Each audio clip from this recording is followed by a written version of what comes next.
Recent attempts by the Republican Party and their surrogates in the media to weaponize an increasingly popular folk song about working class struggles seems to have backfired. But before we unpack all that, if you haven't yet, please hit that like, subscribe, and the alert bell. Maybe check out my Patreon. I'd appreciate the support. All right, so what am I talking about? Well, as I'm sure you've probably heard the song, you probably downloaded it. I mean, because it's been generating quite a bit of media attention. There was a recently released song called Men North of Richmond, which was written and performed by a Virginia musician named Oliver Anthony, yeah. And it went viral. It shot up through the charts. It's generated quite a bit of media attention for various reasons. But in particular, generally speaking, there are some exceptions, there's some nuance, but broadly speaking, support for the song seems to have largely come from Republican officials, conservative thought leaders, because they interpret the lyrics to mean something that's favorable to right-wing populism or just conservative sentiments in general. And very often there were people on the left, people on my side of the aisle, so to speak, who were less than enthused about the song due to some of its lyrical content. And I refrained from commenting on the subject mostly for two reasons. Number one, it's not a policy-related issue, and it's really not related to formal politics as we understand it. Now, because of the song's increasing popularity, it has slowly bled into more professional politics, and we'll get into that in a minute. But the other thing is, there's been a lot of allegations about, this man's personal beliefs, because apparently he has a very controversial YouTube feed associated with him, and so on and so forth. And Joe, I would have preferred more facts to become available. And honestly, I'm glad I did, because the attempts by the Republican Party to weaponize the song seemingly have backfired. So before we get into it, if you are one of the 3 people in the universe who have not heard the song, I'm not going to play it for you because I imagine that we'd be DCMA'd or whatever. But the lyrics, again, speak of working class struggles, and some of them hint at, again, a right-wing populism. So he says he's been selling his soul, working all day, overtime hours for BS pay, so I can sit out here and waste my life away, drag back home, drown my troubles away. And then the chorus or the pre-chorus talks about, it's a damn shame what the world's gotten to for people like me and people like you. Living in the new world with an old soul, these rich men north of Richmond, Lord knows they just want to have total control, want to know what you think, want to know what you want to do, because your dollar ain't crap, and it's taxed to no end because of rich men north of Richmond. So, and at one point he casts aspersions about people who are using welfare. With the obese milking welfare, well, God, if you're 5'3" and you're 300 pounds, taxes ought not pay for your bags of fudge rounds, so on and so forth. So clearly, even though, again, it speaks of working class struggles, certain lyrics indicate, conservative notion that taxes are too high even for the working class, and that people are abusing America's welfare system. Now, as this song became increasingly popular, again, the GOP tried to lean into it more. As a matter of fact, it was, I think, the first question in the Republican primary debate, if I remember correctly, or it was played over. So it's become increasingly associated with the GOP. Now, in response to this is what Oliver Anthony himself had to say. I'm disappointed to see, it's aggravating seeing people on conservative news try to identify with me like I'm one of them. It's aggravating seeing certain musicians and politicians act like we're buddies and act like we're fighting the same struggle here, like that we're trying to present the same message. I've had a lot of people reach out to me, and I've tried to be polite to everybody, and I've talked to hundreds of people the last 2 weeks. But it seems like certain people want to just ride the attention of this song to maybe make them their own selves relevant, and that's aggravating as hell. The other thing that I find aggravating is, it was funny seeing my song in it was funny seeing it at the presidential debate, because it's like I wrote that song about those people, so for them to have to sit there and listen to that cracks me up. But it was funny kind of seeing the response to it. Like, that song has nothing to do with Joe Biden, It's a lot bigger than Joe Biden. that song is written about the people on that stage, and a lot more too, not just them, but definitely them. So that would seem to utterly kneecap what the right have been trying to do with that song for several weeks now, which is basically argue that it's an anti-progressive, anti-liberal, anti-democratic, anti-Biden anthem, right? This is coming from the man who wrote the song. He's like, listen, this is actually about the people who are on the stage at the Republican Party primaries. It has nothing to do with Joe Biden. Now, again, I'm glad I refrained from commenting, because it was, of course, tempting, like, gotcha, we dunked on you, man, we got you. This is yet another scenario in which the GOP and the right are just self-owned because they suck. But there's, again, more to the story. So in response to this, while some people were inclined to take a victory lap, the same guy, Oliver Anthony, went to, I guess it's Facebook or it's Twitter or something, and he again wanted to clarify. He's like, this will be my last post about politics on social media. I apologize for beating a dead horse, but I just need to address this quote in my video earlier since it's been misquoted/misinterpreted this evening. Corporate news, big surprise, is now trying to twist me into being a Biden supporter. Laughing emoji. Quote, that song has nothing to do with Joe Biden. It's a lot bigger than Joe Biden, is referencing DeSantis' response to my song. He talks about it needing to get Joe Biden out as if that would automatically solve all the problems. Biden is a big part of the issue, but the issue runs much deeper. Men North of Richmond is about corporate-owned D.C. politicians on both sides. Though Biden's most certainly a problem, the lyrics aren't exclusively knocking Biden. It's bigger and broader than that. It's knocking the system collectively, including the corporate-owned conservative politicians that were on the stage that night. Good night, everyone, and thanks again. So, to the extent that the left, myself included, want to take a victory lap, because we're going to take a small victory lap here. And again, this is taking this man's words at face values. I know a lot of people are saying there's probably some sort of elaborate psyop here, and actually, you know, he's working hand in glove with certain conservative interests to try to milk more interest in the song. I have no idea, right? As far as I'm concerned, those are facts, not evidence. I'm not going to speculate, but just taking his words, all of them at face value.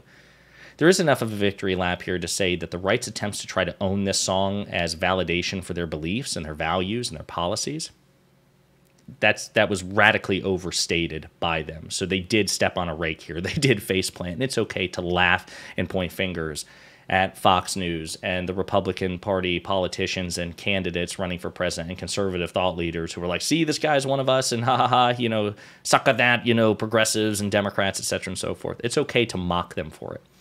But what we shouldn't do is do an overcorrection here and think that Oliver Anthony is trying to validate the left or progressives. There are still lyrical contents in that song that speak of right-wing populism. I think if you look at the lyrical content of that song, particularly, again, you know, this idea that taxes are too high, depending on how you want to interpret that, you could interpret that as a situation of right-wing populism, even though I would argue, since we on the left are pushing for a progressive tax system which taxes the rich to relieve the tax burden away from working-class people, that actually you could easily interpret that in a way that favors left-wing populism or just more progressive attitudes. Certainly, the idea that people abusing the welfare system is anything remotely close to contributing to the dire straits of the working class in this country, that is textbook, you know, BS conservative notions, which even if true, like even if there are people out there who are exploiting the welfare system, it's a blip of a blip of a blip of a blip of a blip. The super rich exploiting taxes for their benefit has an infinitely greater effect on the working class than the however many people that you think may be, you know, exploiting SNAP benefits or whatever.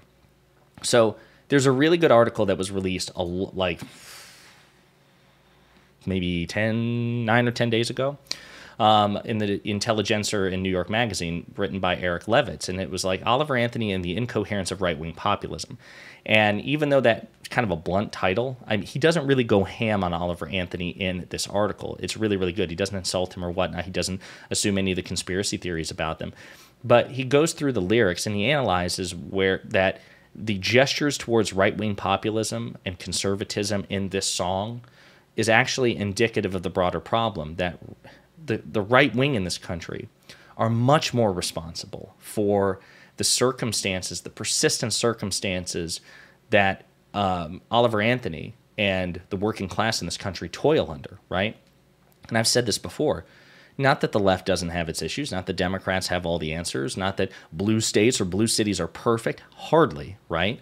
But when you look at the most impoverished, least healthy, least educated, most, I don't want to say crime-ridden, but states that struggle the most with crime per capita, they're red states, folks. There's no getting around that, right? So basically the thesis of the article, and it goes into much deeper detail, I'm being a bit reductive here. As you can see, it's very, very long and well cited, is there's an irony and there's a tragedy to people like Oliver Anthony. Again, we're interpreting his words at face value, who are so upset, justifiably, at their conditions, but they're focusing on the wrong thing and the wrong people. Even his explanation there at the end, it's kind of a generic centrist. It's all sides. It's Biden, it's DeSantis, but it's so inaccurate. We got to be able to not necessarily give Democrats a pass or the left a pass if you can justifiably prove where they've contributed to the thing. And certainly the Democrats' recent history with the working class is checkered at best, but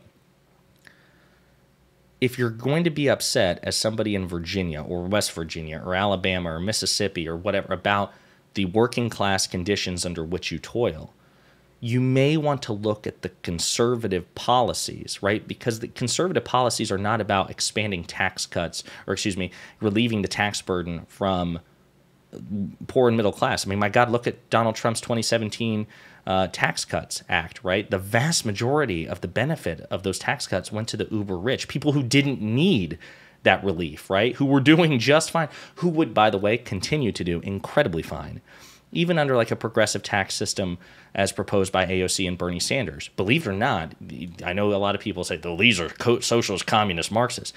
Believe it or not, even Bernie Sanders and AOC would allow for there to be a class of uber rich people.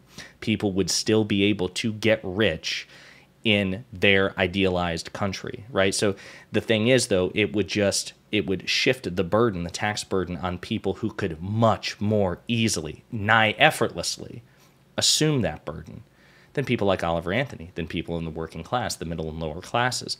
So it just goes into it, and it talks about, again, things like, why would you focus on, even if it's true, people who may be exploiting certain loopholes in the welfare system, when that is a drop of a drop of a drop of a drop of a drop of a bucket in terms of any sort of like financial burden on you. Whereas, again, subsidies for the uber rich, tax cuts for the uber rich, and things like that, tax loopholes which they're able to exploit, the lack of ability of the IRS to effectively close or to pursue tax cheats and things like that.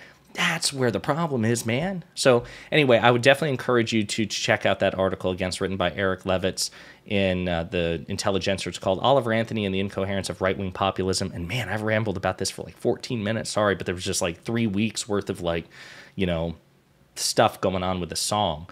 And again, I would just encourage everybody, especially when it comes to a situation like this, again, totally cool to mock the right based on what we know. Like, haha, you thought he was like a right-wing shill, but at least, unless he's like playing 4D chess, he's actually coming out and saying you guys are insane, blah, blah, blah. And I'm certainly not asking you to validate his political opinions. You know how I feel about enlightened centrism. And that last tweet of his, where again, he tries to both sides the issue, that's not a serious, in my opinion, that is not a particularly serious or profound political sentiment, right? It's just lazy and non-committal in terms of its politics. But dude's got a killer voice, by the way. I'm not a country music guy. I'm not a folk singer guy. Dude's got a killer voice. And I think there is a way that the left and Democrats or whatever can take a situation or an opportunity as presented in the song and basically use it to say, hey, listen, there's quite a bit in here which we completely empathize with, the plights of the working class in the United States and how, again, they toil, again, overtime and BS pay and all the things, the hints in the song about, alcoholism and drug addiction, which pervade, rural America in particular, but also in cities as well. So much there that's real fodder for a progressive exchange. And you can point out, listen, if progressives had their way, if, not that it would be perfect, but they are much more concerned with ameliorating the issues you talk about in these songs. It's the right, it's conservatives, it's Republicans that either facilitate it or are indifferent to it much more so than the left. And that's how I would encourage people to react to the song and to its creator as the story unfolds.